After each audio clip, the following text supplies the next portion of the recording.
The Action News investigators first exposed details of this investigation back in December. Tonight, we're breaking new ground with something even the police don't have.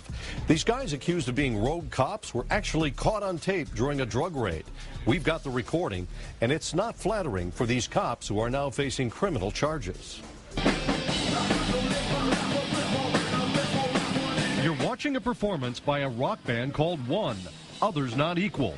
But this story isn't about heavy metal. It's about allegations of heavy-handed and unprofessional police tactics. The lead singer, Rudy Simpson, says he was a victim of these tactics in a drug raid at his home. It all centers around this man, State Police Lieutenant Luke Davis, who's now facing corruption charges. In June of 2008, the Omni Drug Task Force, headed by Lieutenant Davis, executed a search warrant on Rudy Simpson's Monroe County home. They based the search on an anonymous tip and a marijuana stem they said they found in the garbage. When the cops came in, Rudy's band was practicing in this basement recording studio. What the police didn't know is that the microphones were hot and everything was being recorded. Take a listen. Recording studio? Hope they're not mixing. But they were mixing, and two cops take turns singing on the mic, not knowing the whole thing is being recorded. I love rock and roll. Looking back on the memory. While those cops were in the basement, Rudy, his friend Jeremy, and members of the band were taken upstairs, where Lieutenant Davis and other task force members were searching the house. They were shocked by the behavior of the police. Very unprofessional, almost thuggish.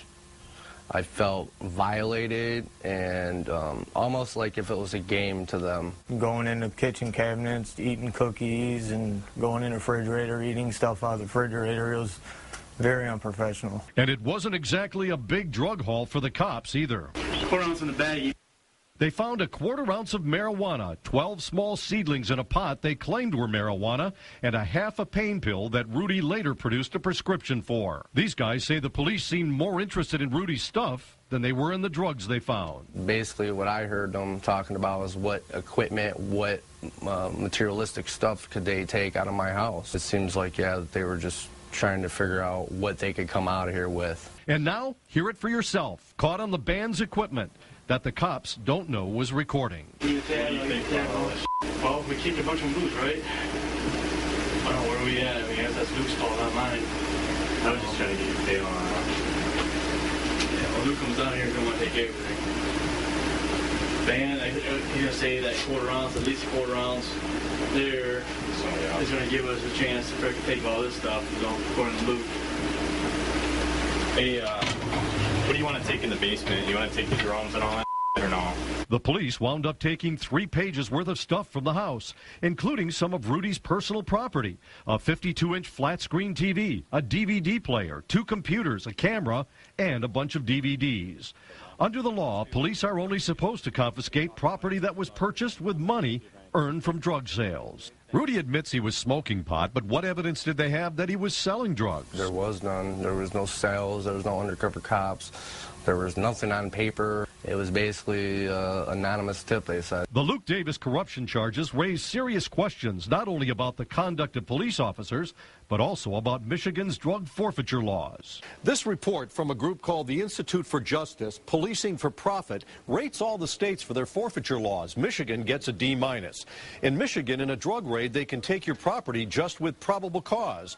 In a lot of states, the burden is a lot higher, proof beyond a reasonable doubt. What drives a lot of the forfeiture abuse in Michigan is the fact that under state law enforcement is entitled to keep 100% of all the property that they seize.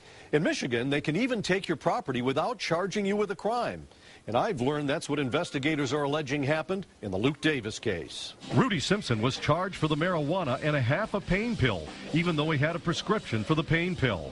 Simpson had another marijuana charge from 10 years earlier, and he says the prosecutor was playing hardball. You either take the charge for the half of Loracet from the prescription I had, or we're going to hit you as habitual, and you're looking at prison time for a quarter ounce of weed. Rudy Simpson says he had no choice. He pled guilty and did some time in a halfway house. He says he decided to come forward and tell his story to Channel 7 after seeing our investigation on Luke Davis back in December.